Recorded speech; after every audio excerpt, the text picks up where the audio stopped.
Hello students, welcome back to the online classes of GT Mother International School. I am Rashmi Singh, your English language teacher, and today I am here with a new activity on the topic helping verbs was and were. Okay?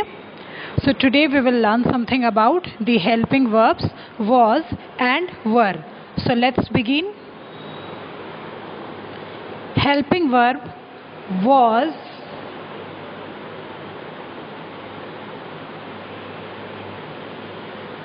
Can you see this, children?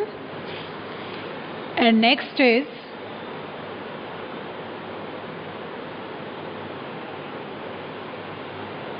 were. So these are the two helping verbs about which we are going to talk. Okay, so let's start. First of all, let me tell you, children, that was and were are the helping verbs we use when we talk about something in past. Okay, so the words was and were tell us about the state of naming words in the past. Past का मतलब मैं आपको बता दूं, जो चीज़ें या जो इंसिडेंट बीत गई हो चुकी हो, जो पास्ट की बीती हुई बातें, दैट वी कॉल पास्ट. तो जब हम पास्ट की बातें करते हैं, at that place we use was and were also. Now I'm going to tell you that at which place you will use was and at which place you have to use were. कि was का use कहाँ किसके साथ करना है आपको और were का use किसके साथ करना है आपको. So let's start now. Was. The word was we use when we talk about singular noun or singular pronoun in the past. Okay, जब हम singular noun या singular pronoun का past tense में use बताते हैं या करते हैं, at that place we use was. For example, जैसे आप देखो, I was, I singular है, right? Next is he, she. He and she both are also what? Singular. Next, you can write it. It also we use for singular noun or pronoun. Next, you can write, for example, like that, the boy, the girl. The boy was, the girl was, or what you can write? You can write the bird, the house, and so on. So basically what I mean to say that, students, that was we use with singular noun or singular pronoun like I, he, she, it, and nouns like the boy, the girl, the bird, the house. So let's make some sentences with this. I was. What you can write? You can write here some sentences like that. I was sleeping. Means मैं सो रहा था या मैं सो रही थी. Singular pronoun is here, so we have used was with it. Okay. Next, he or she both are singular pronoun. He और she, ये oblique का मतलब हो गया या तो ही या फिर she. दोनों का मैं एक साथ एग्जाम्पल आपको बता रही हूँ. He और she was late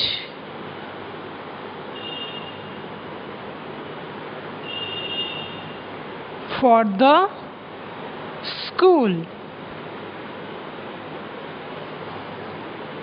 So what does it mean? कि वह स्कूल के लिए लेट थी या लेट था, like that. Next what you can write, it was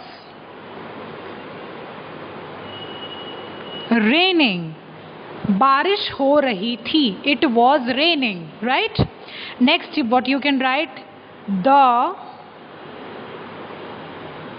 boy, oblique का मतलब हो गया और, the गर्ल, ये दोनों एक साथ मैं नहीं बता रही हूँ आपको. ये ऑब्लिक देने का मतलब है या तो द बॉय या तो द गर्ल, दोनों में सेम एग्जाम्पल यूज करके I am telling you. The boy oblique the girl was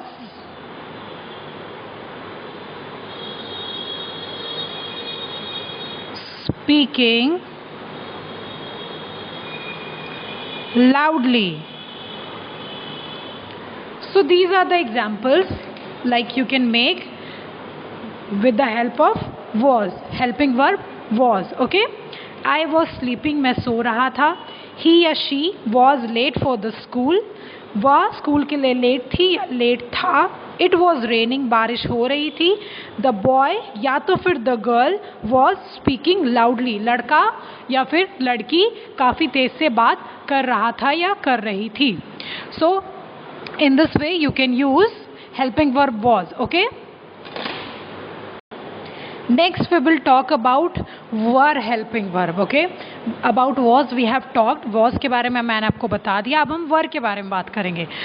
So the verb were we use with when we talk about plural nouns or plural pronouns in the past. Okay, जब हम past में plural noun या plural pronoun की बात करते हैं तो at that place we use were helping verb. Okay, so see some examples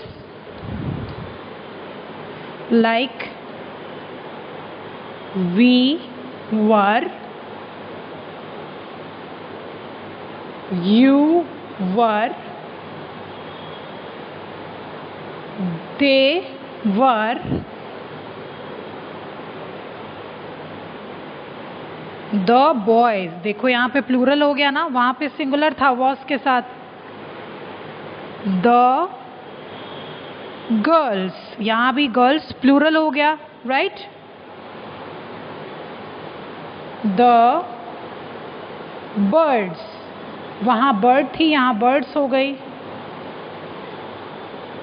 So these are the things that you can use with were. For example, we were,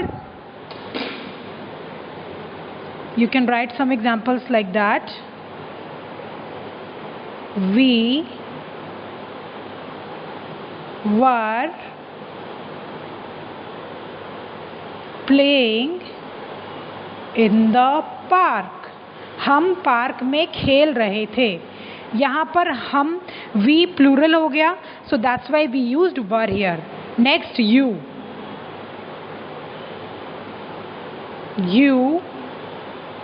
were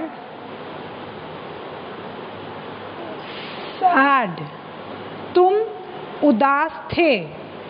ठीक है, अब you आप कहोगे यू तो ma'am सामने वाले के लिए हम बात करते हैं तो उनको हम इंडिकेट करते हैं. But students let me tell you, you आप तब भी यूज़ करते हो जब आप सामने वाले से बात करते हो और कहते हो ना you all are very busy in your work, तो we indicating plural person also.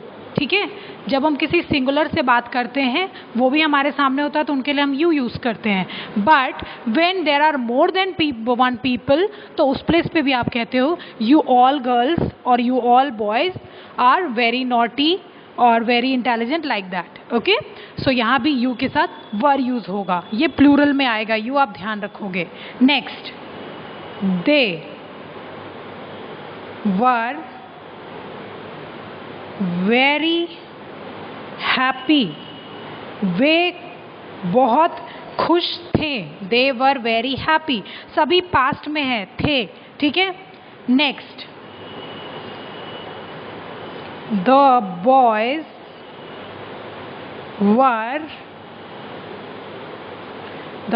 Were studying, लड़के पढ़ रहे थे.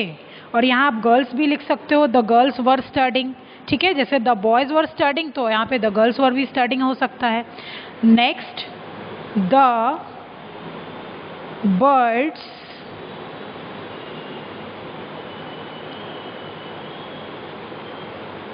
वर flying.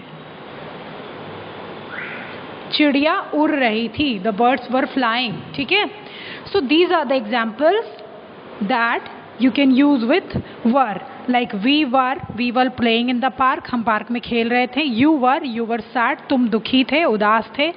They were very happy. वो काफ़ी खुश थे. The boys were studying. लड़के पढ़ रहे थे. The birds were flying. जो चिड़िया हैं वो सारी उड़ रही थी. तो these are the plural nouns और plural pronouns. And plural nouns and pronouns के लिए हमें कौन सा हेल्पिंग वर्ब यूज़ करना है? वर हेल्पिंग वर्ब यूज़ करना है. So now you can see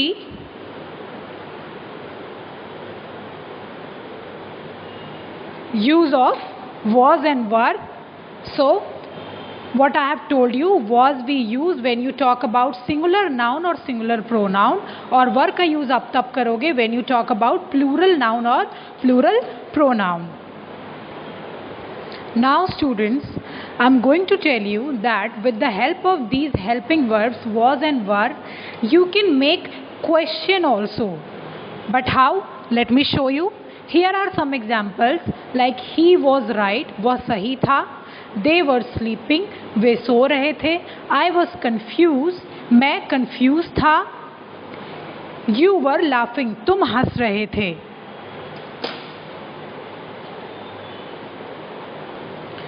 Now we will make question with these sentences, but how? Let's see.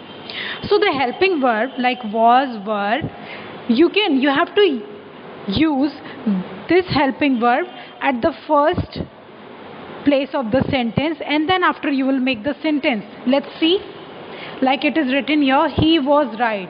So you can write here, was he right. अब ये question बन गया कि क्या वह सही था, और यहाँ पे लग गया question mark. See he was right, वह सही था.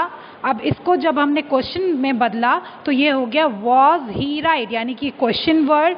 This is helping word will work as a question word. He यहाँ सब्जेक्ट है और राइट जो उसका ऑब्जेक्ट है. तो ये हो गया वॉज ही राइट, क्या वह सही था. तो ये हो गया question. Now next, they were sleeping. तो यहाँ पे क्या हो जाना चाहिए? हम इस हेल्पिंग वर्ब को आगे कर देंगे और हो जाएगा वर दे स्लीपिंग. तो ये क्या हो जाएगा? क्या वे सो रहे थे, और यहाँ लग गया क्वेश्चन मार्क. वर दे स्लीपिंग, क्या वे सो रहे थे. Next, I was confused. तो यहाँ पे क्या हो जाना चाहिए? वॉज हेल्पिंग वर्ब आगे आ जाएगा. आई कन्फ्यूज्ड, क्या मैं उलझन में था, और यहाँ लग गया क्वेश्चन मार्क. ये हेल्पिंग वर्ब हमने आगे कर दिया और ये हो गया क्या, ये क्वेश्चन वर्ड हो गया, सब्जेक्ट हो गया आई, कंफ्यूज हो गया ऑब्जेक्ट. क्या मैं कंफ्यूज उलझन में था. Next, you were laughing. तो यहाँ हो जाएगा वर यू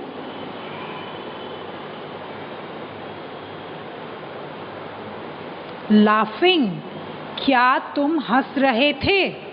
यहाँ पे भी क्या हो गया? सी यू वर लाफिंग का what it will done? Were you laughing.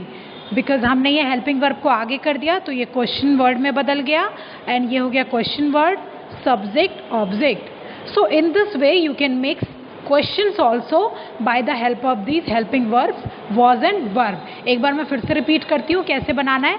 जैसे एक सिंपल सेंटेंस है he was right, तो इसको आप क्वेश्चन में कैसे बदलोगे? इसका हेल्पिंग वर्ब आप सबसे आगे लगा दोगे तो हो जाएगा was, ये क्वेश्चन वर्ड हो गया. he right, तो ये हो गया क्वेश्चन, क्या वह सही था. Okay students, that's all for this chapter. So watch this video properly so that you can understand. Okay, thank you.